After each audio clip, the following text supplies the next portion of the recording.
السلام علیکم دوستوں، امید کرتا ہوں کہ آپ ٹھیک ٹھاک خیریت سے ہوں گے۔ دوستوں آج حاضر ہوئے ہیں ایک اور نئی ویڈیو کے ساتھ، تو ویڈیو شروع کرتے ہیں۔ عید میں اللہ تعالیٰ نے رمضان میں زوجہ کے قریب جانے سے صحابہ کو منع کیا تھا۔ بڑا دلچسپ واقعہ ہے۔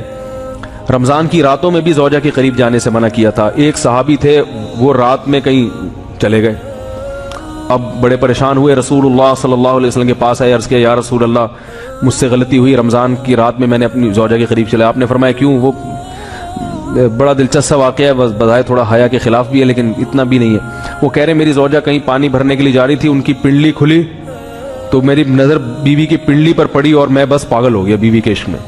میں یہ اس لیے بیان کر رہا ہوں کہ جو لوگ نظر کی حفاظت کرتے ہیں وہ بیوی کے عشق میں پاگل ہوتے ہیں۔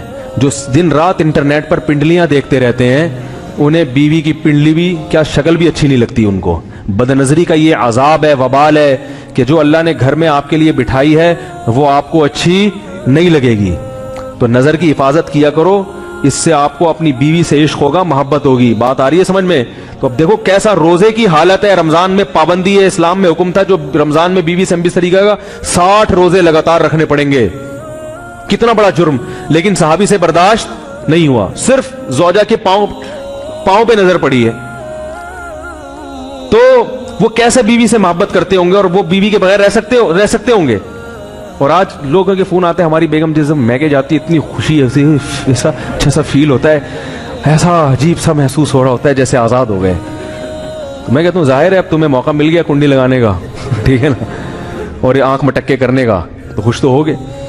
تو یہ بھی ایک عذاب ہے جو لبرل لوگ نے جس عذاب میں ڈالا ہوا ہے نا، اس میں عورت کے حقوق نہیں، عورت کے حقوق نظر کی حفاظت میں اور عورت کے پردہ کرنے میں ہے۔ جب مرد باہر نکلے گا سب پردے میں ہوں گی تو آئے گا کس کے پاس؟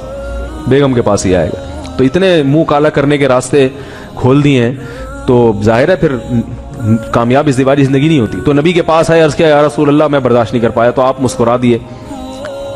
تو وہ نبی کے پاس گئے، یا رسول اللہ ایسے ہوا، مجھ سے غلطی ہو گئی۔ تو آپ نے فرمایا کیوں؟ فرمایا ایسا ہو گیا تھا۔ تو آپ صلی اللہ علیہ وسلم نے فرمایا 60 روزے رکھو لگاتار۔ انہوں نے فرمایا ایک کی طاقت نہیں ہے، اس میں یہ ہو گیا 60 بھائی کیسے رکھوں گا، نہیں ہے طاقت 60۔ آپ نے فرمایا ٹھیک ہے پھر 60 غریبوں کو 2 ٹائم کا کھانا کھلاؤ۔ فرمایا اس کی بھی طاقت بولو بھائی نہیں۔ اتنے میں ایک صحابی لائے کوئی چیز صدقہ کرنے کے لیے، تو آپ نے فرمایا چلو اصل حکم تو یہی ہے کہ 60 روزے یا پھر 60 غریبوں کو کھانا، وہ نہیں تو چلو فی الحال ان کو تنبیہ کے لیے کچھ ان سے صدقہ کروا لیتا ہوں۔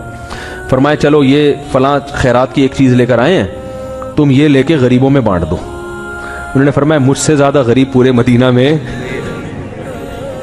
بھائی کوئی بھی نہیں۔ آپ صلی اللہ علیہ وسلم مسکرانے لگے، فرمایا جاؤ کھاؤ اور بچوں کو کھلاؤ۔ واہ بھائی غلطی بھی ہوئی اور گھر میں راشن بھی آ گیا۔ تو اس کے بعد قرآن کی آیت نازل ہوئی کہ احل لکم لیلۃ الصیام الرفث الی نسائکم ہن لباس لکم وانتم لباس لہن علم اللہ انکم کنتم تختانون انفسکم فتاب علیکم وعفى عنکم فالآن باشروہن وابتغوا ما کتب اللہ لکم۔ فرمایا اللہ کو پتا ہے کہ تم اس حکم پر عمل نہیں کر سکتے، لہذا رمضان کی راتوں میں تمہیں اپنی بیوی کے پاس جانے کی اجازت ہے، لہذا ان کے پاس جایا کرو اور اس اولاد کو تلاش کرو جو اللہ نے تمہارے مقدر میں لکھ دی ہے۔ قرآن جہاں بھی بیوی سے ریلیشن قائم کرنے کی بات کرتا ہے اولاد کا ذکر لازمی کرتا ہے، یعنی تلاش کرو اس اولاد کو جو اللہ نے تمہارے لیے لکھ دی ہے۔ ما کتب اللہ لکم، ما کتب اللہ علیکم نہیں ہے۔ علا کا مطلب تمہارے خلاف، لکم کا مطلب تمہارے فائدے کے لیے۔ لام عربی میں نفع کے لیے آتا ہے، علا عربی میں ضرر اور نقصان کے لیے آتا ہے۔ فرمایا یہ نہیں کہ اس اولاد کو تلاش کرو جو بطور پینلٹی کے اللہ نے تمہارے متھے لگا دی ہے، جو اللہ نے تمہارے فائدے کے لیے لکھ دی ہے۔ اس سے پتہ چلتا ہے اسلام اولاد کی کثرت پہ کس قدر حریص ہے۔ بات آ رہی ہے اور بھی اس بارے میں آیتیں ہیں قرآن مجید کی، مگر میں اب زیادہ تفصیل میں نہیں جاؤں گا۔